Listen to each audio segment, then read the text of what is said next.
47th All India Sociological Conference. We would shortly be joined by His Excellency, the Vice President of India, Mohammad Hamid Ansari.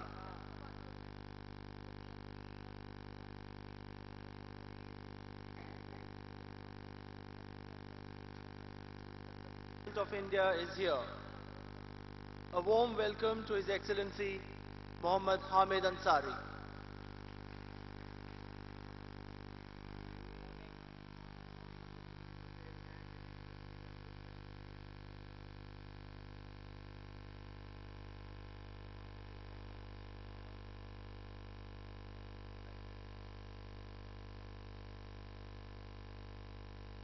Ladies and gentlemen, we'll now have the national anthem.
May I now request the President of Indian Sociological Society, Professor Jacob John Kattakayam, to welcome our chief guest with a memento and a conference bag.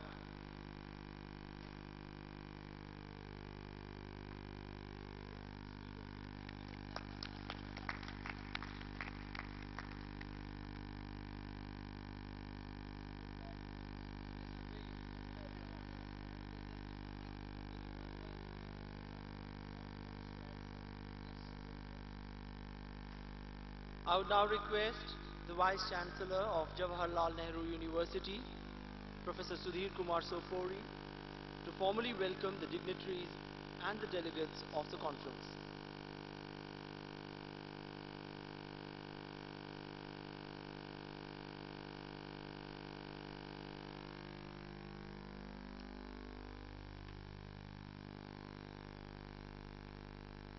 Shri Hamid Ansari ji, Honorable Vice President of India, Dr. Michael Burawe, President International Sociological Association, Dr. J.J. Kattakayam, President of the Indian Sociological Society, past Presidents of the Society, members of the organizing committee led by Professor T.K. Oman, Professor Anand Kumar, Dr. Tulsi Patel, Secretary Indian Sociological Society, distinguished guests, participants, faculty of JNU, students, ladies and gentlemen. On behalf of the university, I am greatly honored and pleased to welcome Honorable Vice President of India, Shri Hamid Ansari ji. We are thankful to him for accepting our request to inaugurate the Diamond Jubilee meeting of ISS. It is our great pleasure and privilege to have Professor Burawe also with us on this occasion. We are thankful to him and to Professor Katakayam for having accepted our offer to host the Diamond Jubilee celebrations of ISS and All India Sociological Conference at JNU. I welcome all the speakers from abroad in India and all the participants. Since its inception, JNU has expanded many of its programs. Today we have over 7,300 students enrolled in various programs in the 10 schools of study and 4 special centers. Except in School of Languages, Literature and Culture Studies, we do not have undergraduate programs in the university. While fulfilling our social responsibility by admitting and educating students from weaker sections of the society, JNU has maintained its academic excellence in teaching and research. Center for the Study of Social Systems at the School of Social Sciences has made outstanding contributions in various fields of study. The center has been recognized as the Center for Advanced Studies by UGC.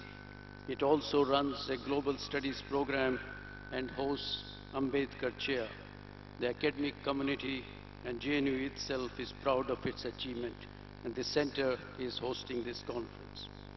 The theme of the conference, Sociology and Crisis of Social Transformation in India, and discussions on various issues of crisis of governance, crisis of extremism, and crisis of development, and issues of marginalizations are very timely.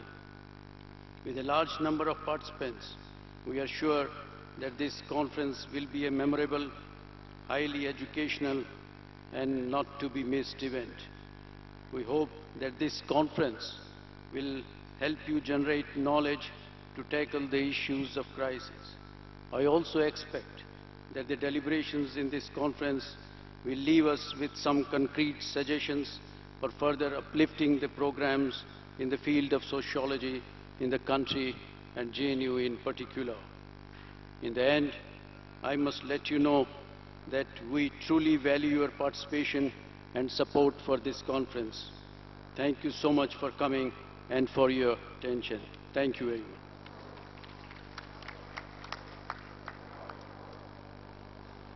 Thank you so much, Professor Sokori, for that warm welcome. May I now request Professor Jacob John Katakayam, President, Indian Sociological Society, for his message.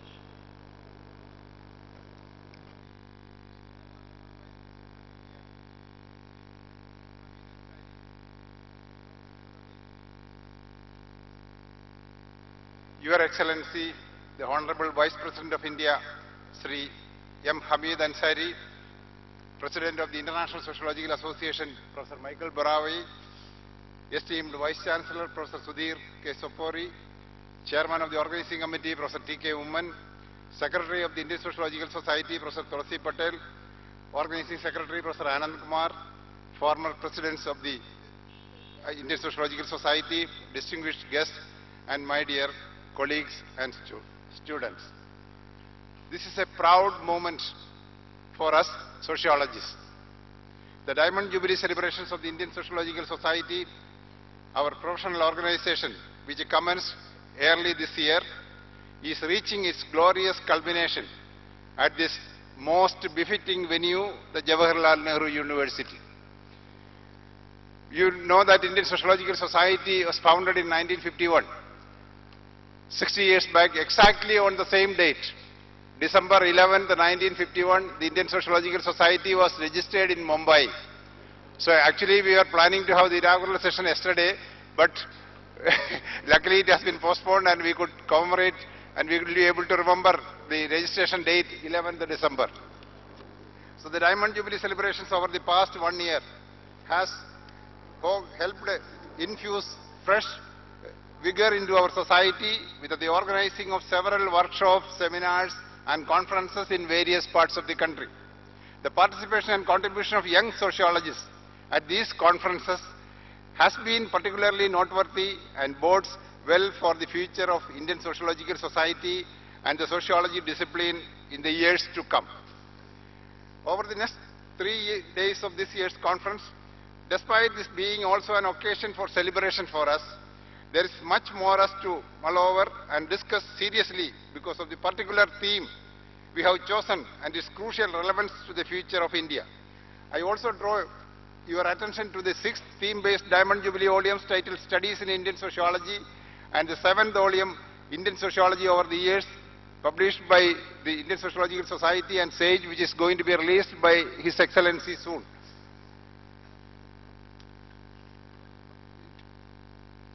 Let us also remember the scholars whose selfless services to the society in the earlier decades has placed us on this pedestal.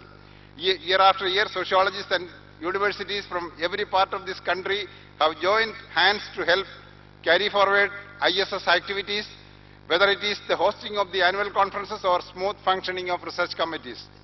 This spirit of cooperation, mutual goodwill and resourcefulness of our members has led us this far, and I am sure will be the guiding force that takes the society from strength to strength in the years to come. I take this opportunity to thank His Excellency the Honorable Vice President of India, Sri M. Hamid Ansari, for gracing this occasion, which is so special for us with your esteemed presence. I am also grateful to Professor Michael Borawai, the President of the International Sociological Association, for taking all the pain and for coming over here to participate in the deliberations. I am also grateful to the Vice Chancellor of Jawaharlal Nehru University for giving us all facilities and welcoming us here. So thank you very much. And thank you, Professor Katakayam, for the greetings. I would now request Professor Michael Borawai, President, International Sociological Association, for his greetings. Professor Borawai, please. Greetings, Vice President of your nation, Vice President Ansari, and to President Katakami, and to Vice Chancellor Sapori, to other distinguished panelists, to all you wonderful sociologists here out in the beautiful Delhi sun, winter sun. I'm very pleased to come to you to visit and to bring my very best wishes and congratulations from the International Sociological Association. As you probably know, the Indian Sociological Society and Indian sociologists in general have made enormous contributions both to global sociology and to the International Sociological Association in particular. You have provided 2 vice presidents of the International Sociological Association and indeed 1 president, my predecessor and my mentor and my teacher, Professor Uman.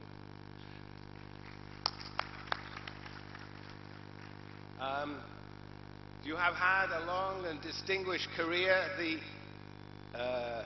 International Sociological Association began with a UNESCO project in 1949, and we are 2 years older than the Indian Sociological Society, only 2 years. And during our joint growing up, we have worked very closely together. And I am told that in India, 60 is a much more important number than 50. And so indeed, at 60 years old, you are truly mature. And indeed, you are perhaps the most mature sociological society in the world. So congratulations, and I wish you a wonderful meeting. Thank you.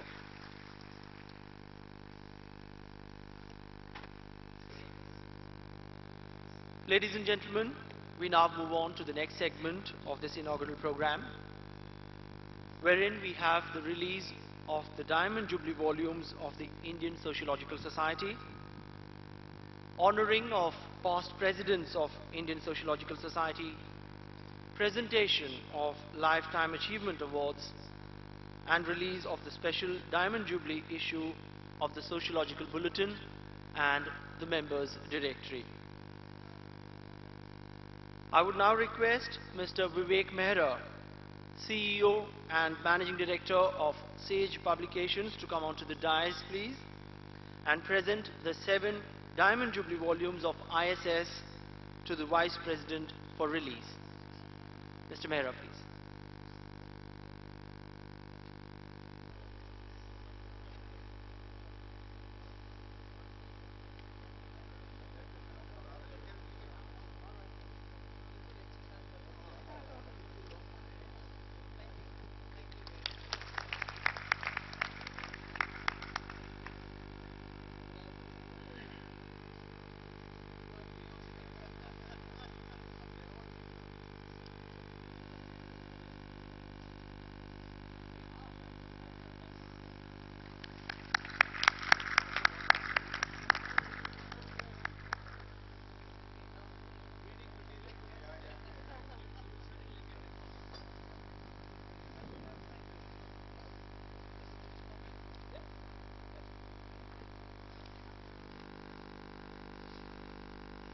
We would now be honoring the illustrious past presidents of the Indian Sociological Society.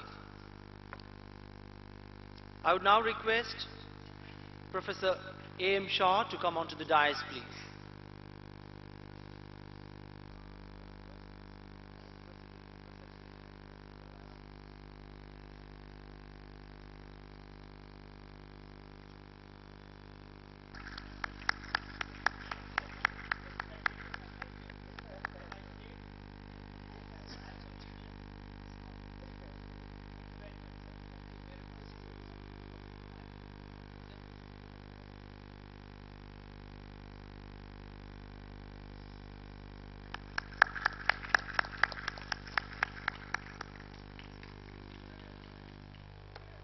I would now request Professor T.K. Oman.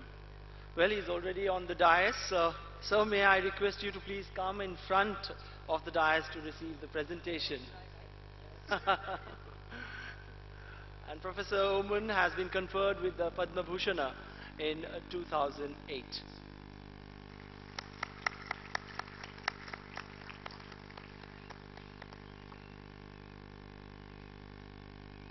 Professor B.S. Baviskar, can we have you on the dais, please?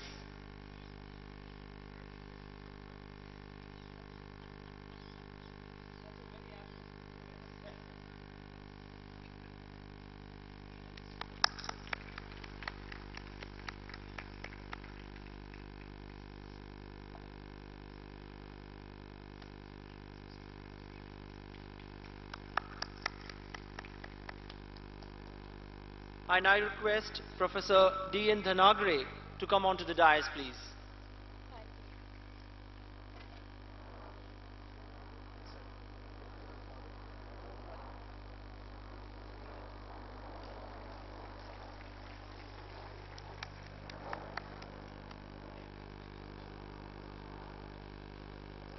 May I now request Professor P.N. Mukherjee to come onto the dais, please.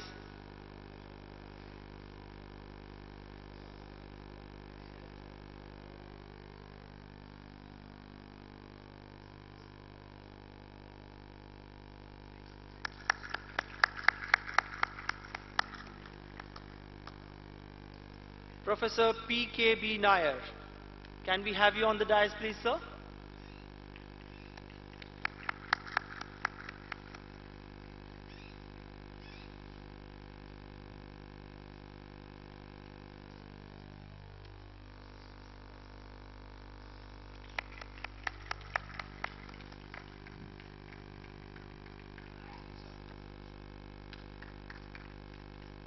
Professor U.B. Bhoite, can we have you on the dais, please, sir?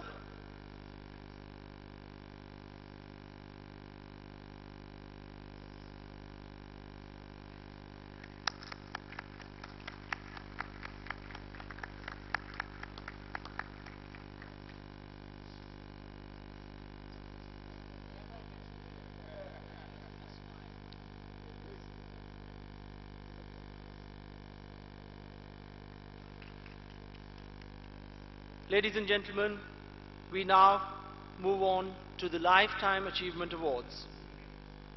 Today, we are honoring 3 luminaries of the field. May I now request Professor S.K. Srivastava of Banaras Hindu University to come onto the dais for the presentation.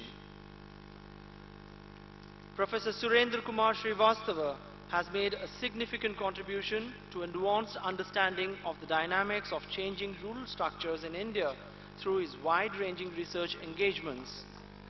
Born in 1928, Srivastava received his PhD in anthropology in 1951 from the University of Lucknow. Between 1953 and 1955, he was postdoctoral fellow in sociology and social anthropology at the Harvard University. A teacher for over 37 years, Professor Srivastava founded the Department of Sociology in University of Jodhpur. He organized and developed the first graduate department of sociology at the Banaras Hindu University from its inception and was its head for 2 decades, and he was the Malviya Professor of Sociology there from 1965 to 1988. The last official post he held was as professor at the Lal Bahadur Shastri National Academy of Administration, Mussoorie in 1989-90. Srivastava has been a Ford Foundation Fellow and a Fulbright Scholar and was a research consultant at the Center of International Studies, Massachusetts Institute of Technology, USA. He is a fellow of the American Anthropological Association. Srivastava has published 10 books and more than 30 articles. His book on Tharas, A Study in Cultural Dynamics, published in 1958, has gone into several reprints. The Norwegian Institute of International Affairs at Oslo has honored him as a specialist on the Tharas. The Indian Sociological Society feels privileged in felicitating Professor S.K. Srivastava by conferring him the Lifetime Achievement Award. Professor Srivastava.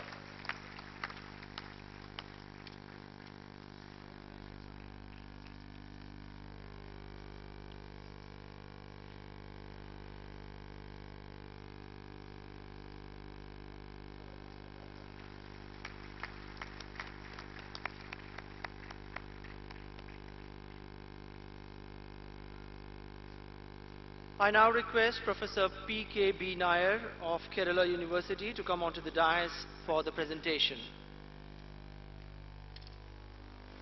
Professor Ponnakudam Krishnan Bhaskaran Nair has contributed significantly to areas like women's studies, population studies, health sciences management, and most importantly, to gerontology.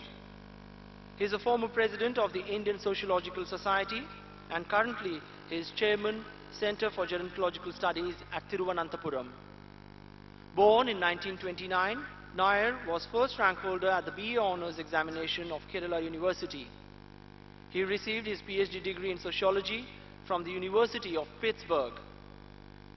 At the University of Kerala, Professor Nair established the Department of Sociology way back in 1969 and the Center for Women's Studies in 1983. The first center sponsored by the University Grants Commission. He was also director of its Population Research Center.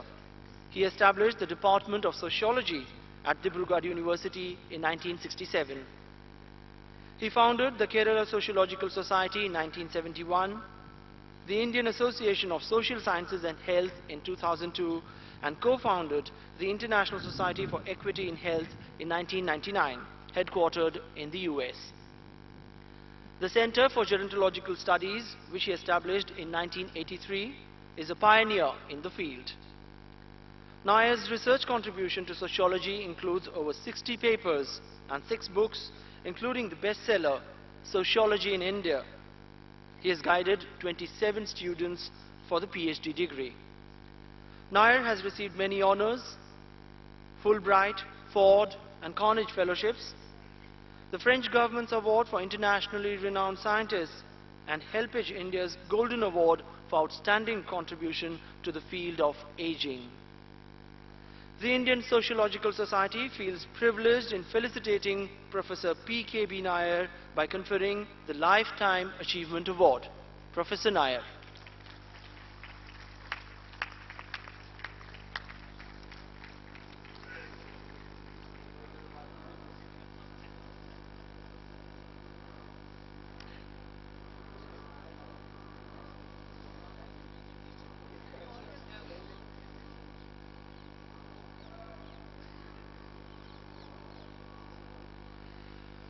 Professor JPS Oberoi of Delhi University, may I request you to come onto the dais for the presentation, please.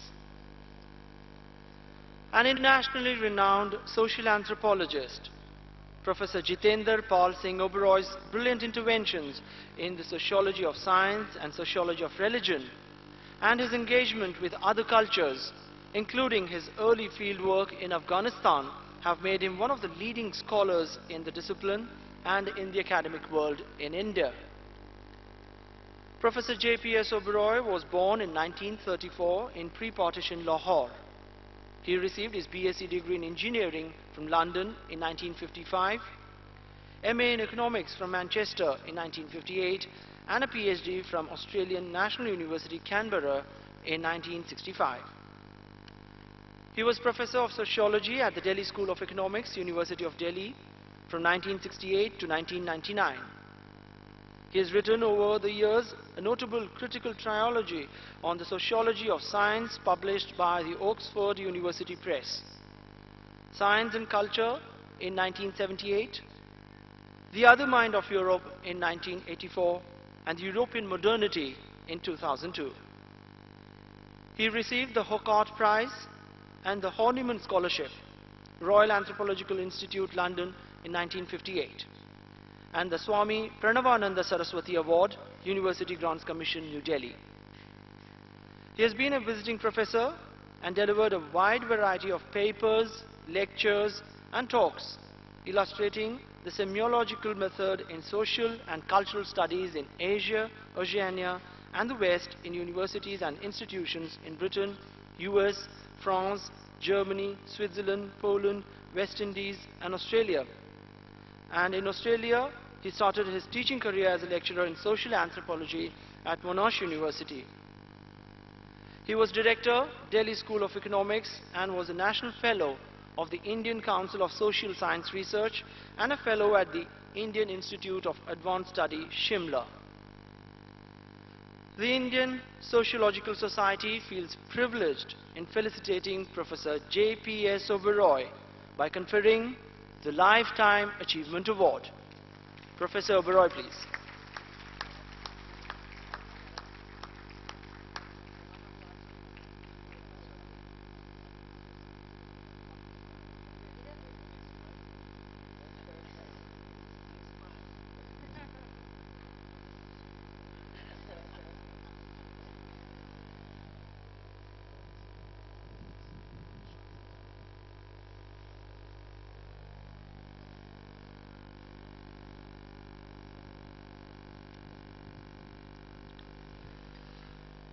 Ladies and gentlemen, we now have the presentation of the M.N. Srinivas Memorial Prize. I now request Dr. Dalia Chakravarti of Jadavpur University to come onto the dais for the presentation.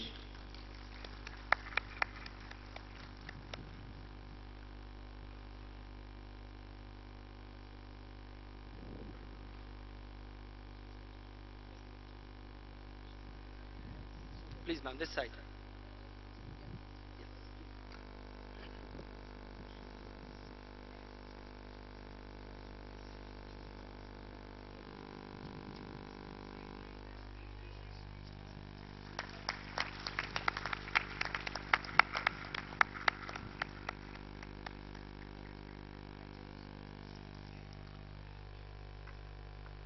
I would now request the President of ISS, Professor J.J. Katakayam, to present the Diamond Jubilee issue of the Sociological Bulletin and the Members' Directory to the Chief Guest, His Excellency Mohammad Hamid Ansari, for release.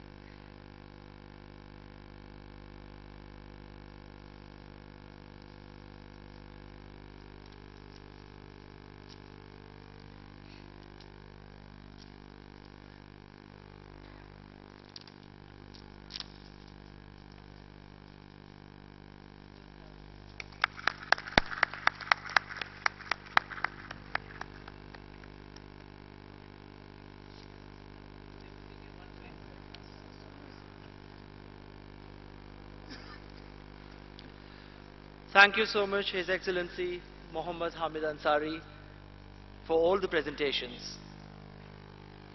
Ladies and gentlemen, now for the most awaited address of our chief guest this morning.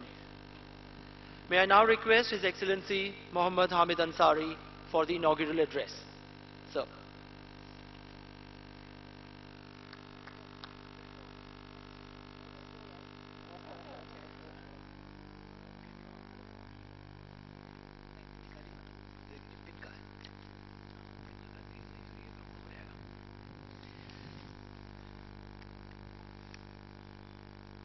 Vice Chancellor, Professor Sopore, Professor Jacob John Khatayakayam, Professor Uman, Professor Anand Kumar,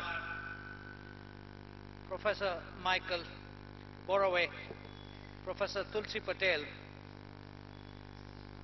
distinguished guests, members of the faculty of JNU, students, ladies and gentlemen. It is hazardous to venture into a realm that everybody claims to know, but few actually do. The pitfall for the uninitiated are evident.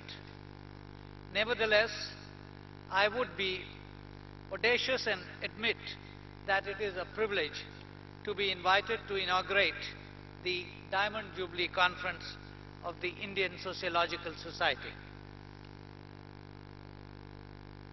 As a discipline, and despite its impeccable European pedigree, sociology as an independent discipline evolved in the face of considerable skepticism.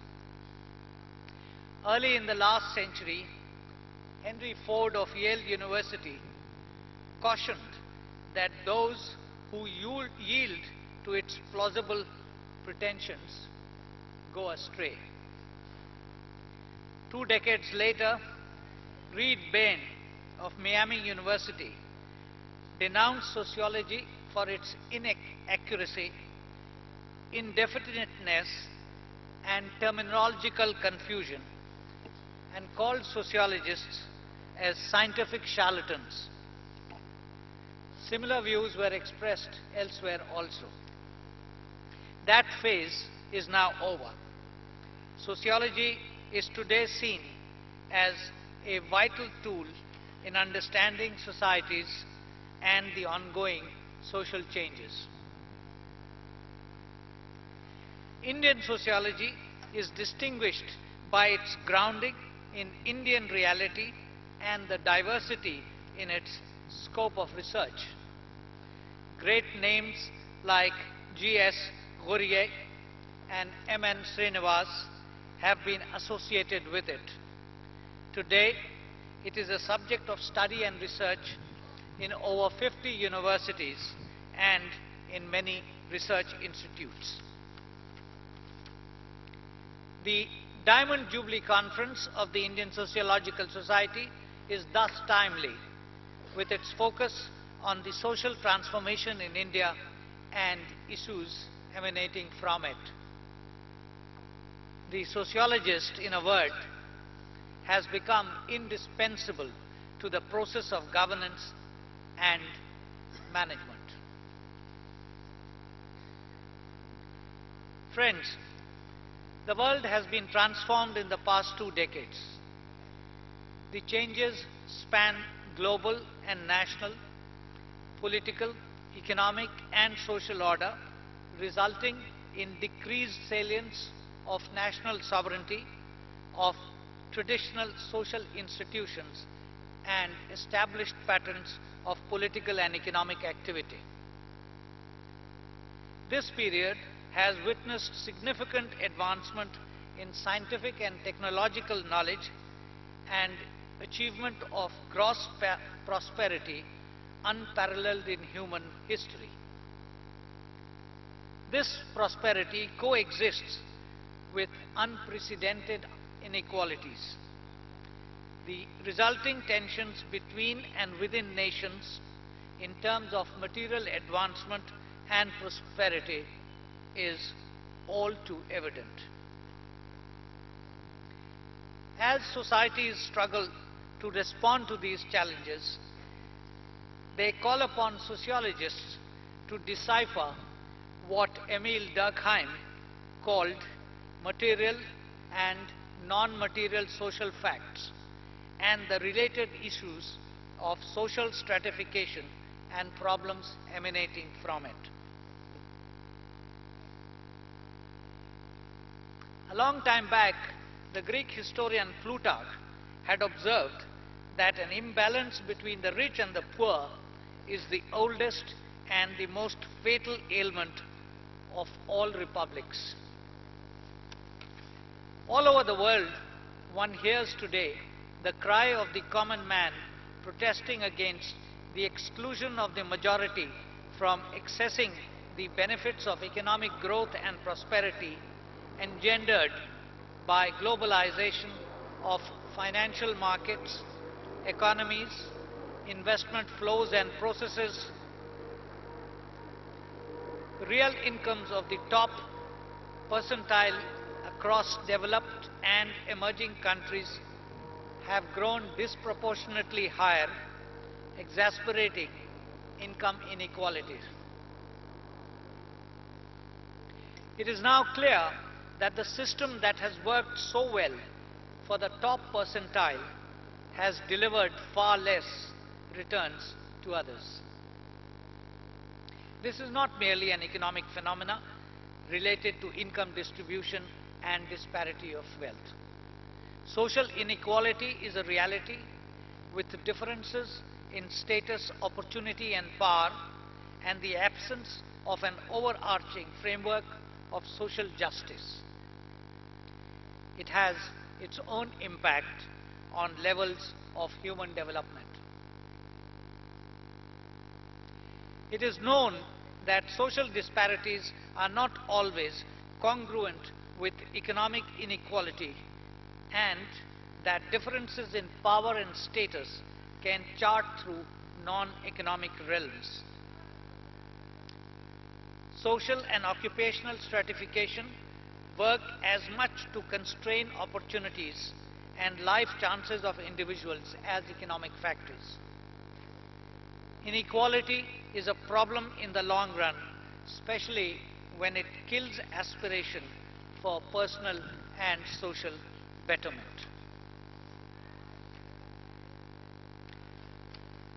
Ladies and gentlemen, in our own country, the matrix of inequality spans gender, the rural-urban divide, class, caste, tribe, linguistic and cultural groups. While growth is a necessary condition for social welfare, it is not sufficient and does not automatically lead to equality in accessing development and opportunities for growth. Our founding fathers focused on this reality and brought to bear a unique and insightful sociological bearing into the framing of the Constitution of our Republic. Indeed, securing to all citizens equality of status and opportunity is a solemn resolve that finds mention in the preamble of our Constitution. The problem was addressed by Dr. B.R. Ambedkar, who conceded the existing social reality and noted that the new institution of democracy was only top-dressing on Indian soil that was essentially undemocratic.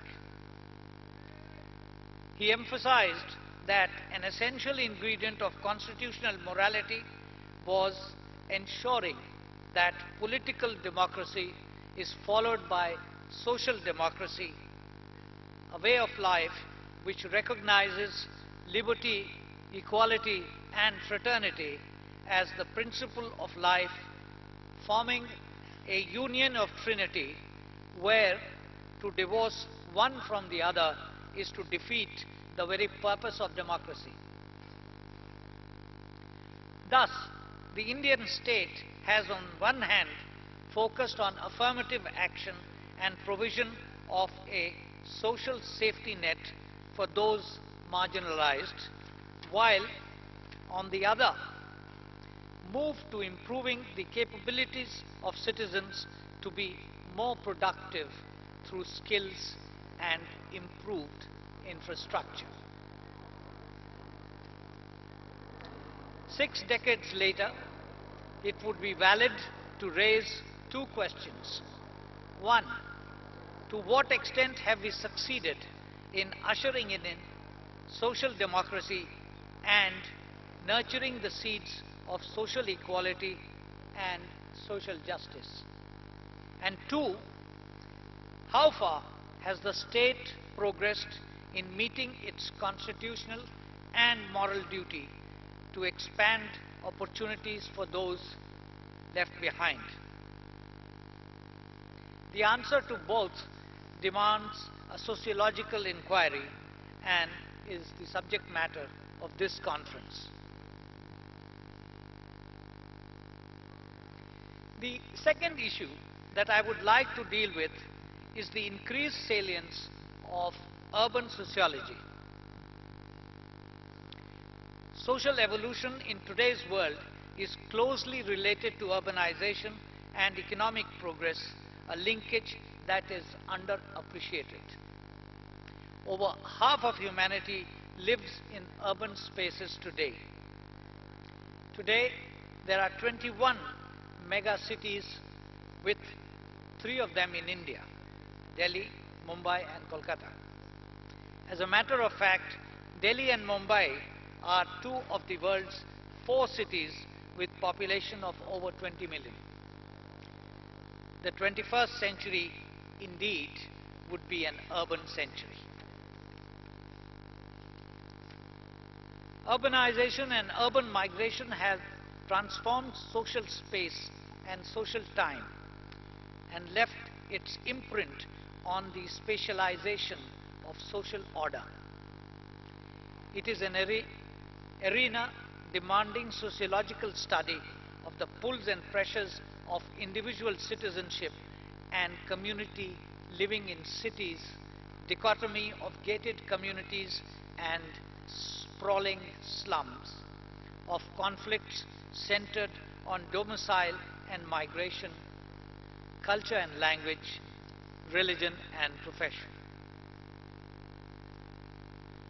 While our cities propel economic growth, prompt economic and social change, and spark widespread innovation and entrepreneurship, our urban spaces and governance mechanisms have also become theaters for political conflict and economic struggles.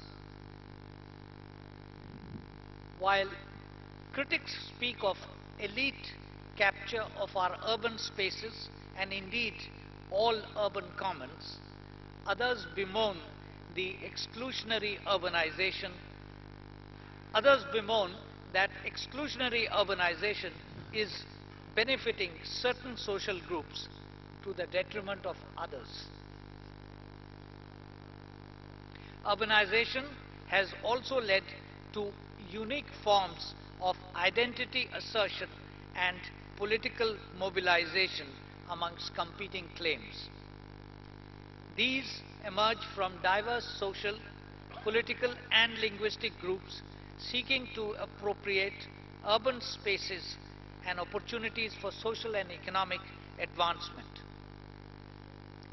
How society manages and addresses these claims is critical to keeping our urban spaces inclusive and preventing the metropolitan cities from becoming exclusionary and exclusivist.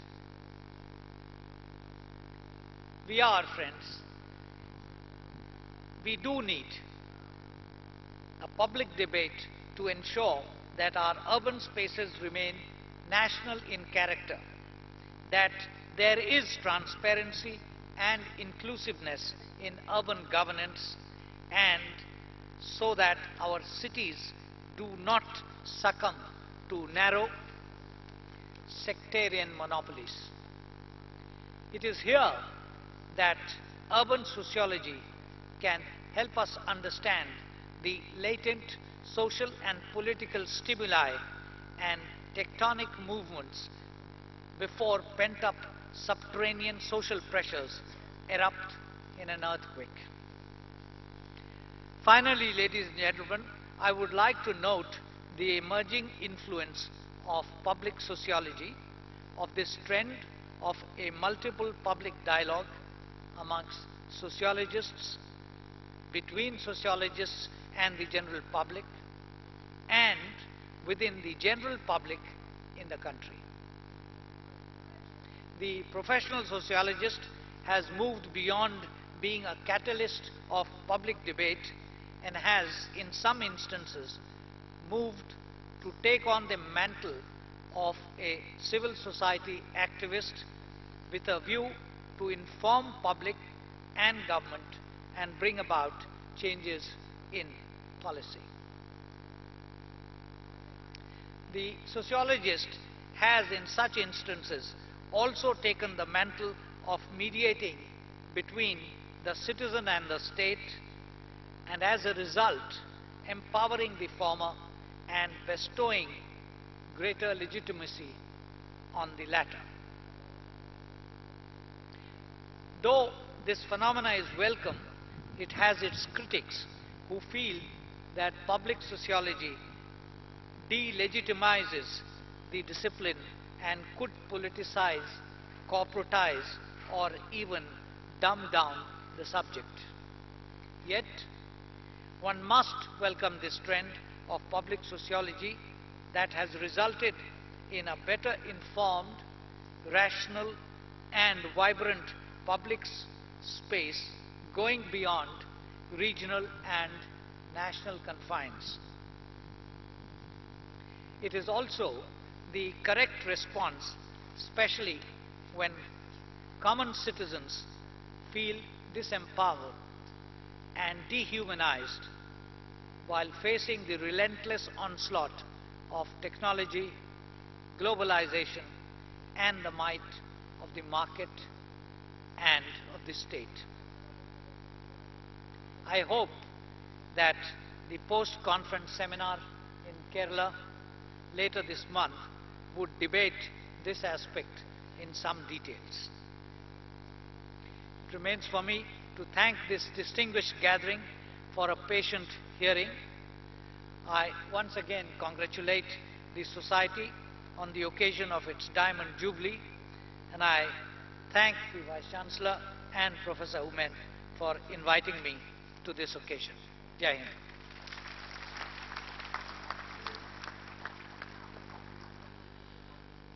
Thank you so much, sir, for those thought-provoking words of wisdom.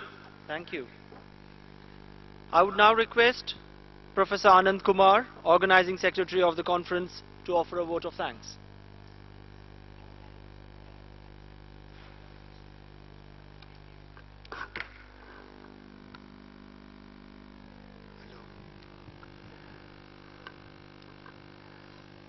Honorable Vice President, Honorable Vice Chancellor, President ISA, Professor Michael Burave, President, Indian Sociological Society, Professor John Katakayam, our teacher, and Chairperson of the Organizing Committee, Secretary Professor Tulsi Patel, scholars, colleagues, students and friends. It's a moment of great honor and privilege for all the faculty members and students of Center for the Study of Social Systems at the School of Social Sciences of JNU to have this very rare opportunity of thanking you to be with us in this campus for celebrating the Diamond Jubilee year of Indian Sociological Society. We felt honored by the managing committee of the society when they thought that in the presence of many more resourceful universities and institutes, they found us, a tiny university with very limited resources as a suitable venue for the Diamond Jubilee celebrations. So this is the moment of saying thank you to everybody, and I start with the Sufi spirit, जिसने दिया उसका भी भला, लेकिन जिसने नहीं दिया उसका और ज्यादा भला. Because this was a very serious challenge to mobilize resources, find a place, find a suitable dignitary in the country to come and celebrate the maturing of sociology in very difficult times. But we found Honorable Shri Hamid Ansari as most receptive statesman of the country, face of the society, to come forward. And sir, we want to thank you for this very outstanding inaugural speech, because it will be treated like declaration of Diamond Jubilee celebrations, testimonial for sociology, as well as the roadmap for where we go from here after being together for 3 days. We want to thank the University Grants Commission and the Indian Council of Social Science Research, particularly Professor Sukhdev Thorat, who in his first capacity made a rule that sociology, political science, history, economics, they also deserve some support for congregations, conferences, gelling together. And then as chairperson of Indian Council of Social Science Research for their generous help. Generous by our standards, not by the standards of conference culture of the country, particularly of this city. We also want to thank the International Sociological Association and its president Michael Burwe, who thinks that we are the first cousin of International Sociological Association because we are born 2 years soon after they took birth. We want to thank all the former presidents, secretaries and treasurers and managing committee members of Indian Sociological Society, because organization building is nearly a thankless job. But slowly and slowly from Mumbai and Delhi and Lucknow and Hyderabad and Chennai and Trivandrum and Banaras and Patna, we have reached here in last 60 years without a break, without a factionalization, without a split. It is the only sociological society which has not gone through any kind of internal tragedy, internal disintegration. And we salute all our leaders, right from Professor Gorie to Professor John Jacob Kattakayam. Yes, we want to thank those presidents who could not make it for the reasons of age or time, Professor Ramkrishna Mukherjee, Professor Yogen Singh, Professor P.C. Joshi, but they have their blessings with us along with all these stalwarts and heroes and masters of modern sociology in South Asia. We want to salute all the lifetime achievement awardees of the past and the present, because they symbolize, signified and exemplified what sociology means as a career, as a profession and as a passion. We want to thank Chief Minister Delhi, Srimati Sheila Dikshit, who has offered us the lunch will be falling immediately after, sir, you leave, and we are sorry that we will not be sharing roti with you today. We want to thank Sage Publications for publishing our 7 volumes as well as offering handsome amount to subsidize one of the lunches. We want to thank Ambedkar University, one of the youngest universities in the town, and its Vice Chancellor for offering us support to meet some of our expenses. We want to thank Sahara newspaper for coming out with a special supplement of 4 pages to mark Diamond Jubilee. We want to thank Dr. Vivek Kumar in particular, who mobilized 10 lakh rupees alone to get us these beautiful delegate bags and related material. We want to thank IIT, Indian Institute of Technology, and Dr. Ravinder Kaur, who opened the doors of Indian Institute of Technology for sociology delegates. We have a little problem there, but that problem is part of the learning, part of the growing. But all the accommodation for all of us is from Indian Institute of Technology. We want to thank their director, their dean of student. Of course, we want to thank the friends like Central University Gujarat Vice Chancellor, Vice Chancellor of Ravindra Shah University, Vice Chancellor of Patna University, Vice Chancellor of Sambalpur University, because of the old bonds with JNU or the present bonds with sociology, they have offered their support in the form of supporting advertisements, which is all there in our souvenir.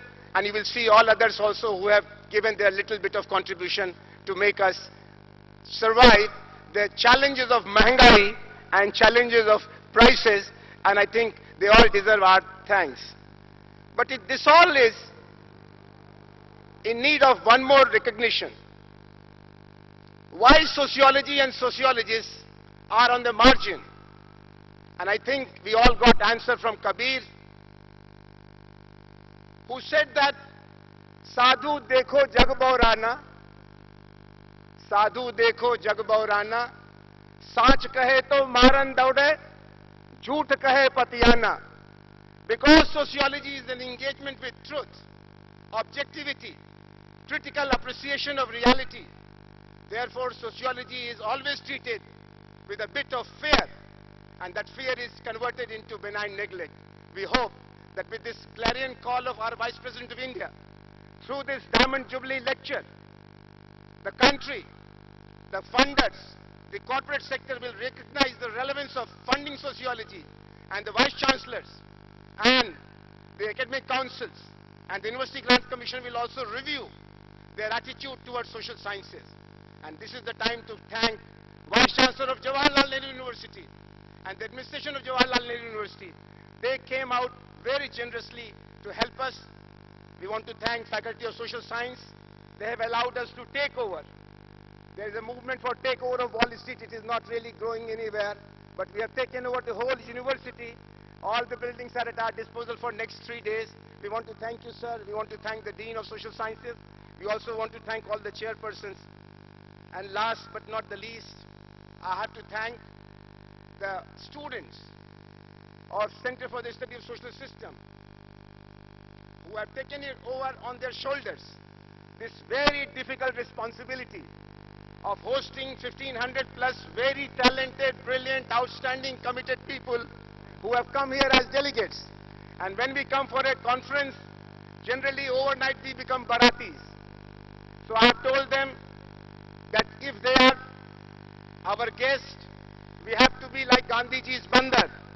Bura to bolna hi nahi, bura dekhna nahi, aur bura bilkul nahi sunna. We want to thank all the volunteers of Jawaharlal Nehru University students community who are really helping us for last several days, and they'll be helping us for next 3 days. And finally, again, I have to bow before my teacher and the chairperson, a very hard taskmaster, Professor T.K. Uman. At the age of 77, 78, he has been putting all his energy like a young man to make it a perfect show. I want to thank Professor John Kattakam and Professor Tulsi Patel and Professor Jairam Panda, the 3 office bearers, who really knew that we are not suitable for their expectations, but they have lowered their expectations, and that has made our job easier. Sir, we want to thank all the managing committee members, research committee members, and above all these delegates. They knew what is there for us in Jawaharlal Nehru University. Lot of food for thought, but not enough food for body. But please bear with us. Thank you very much. And now we move on for next 3 days of celebrating sociology in the Diamond Jubilee years of Indian Sociological Society. Thank you very much.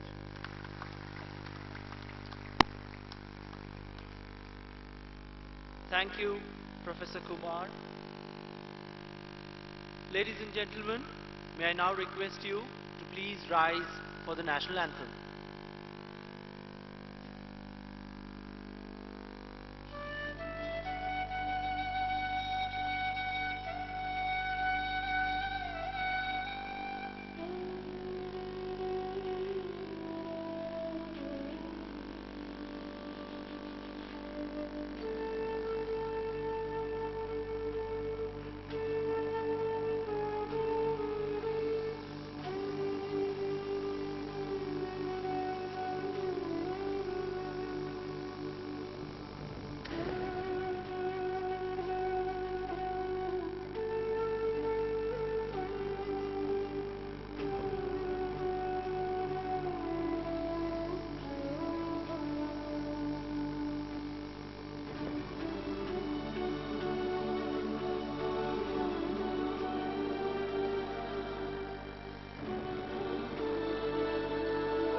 Ladies and gentlemen, with that, we come to the end of this inaugural program.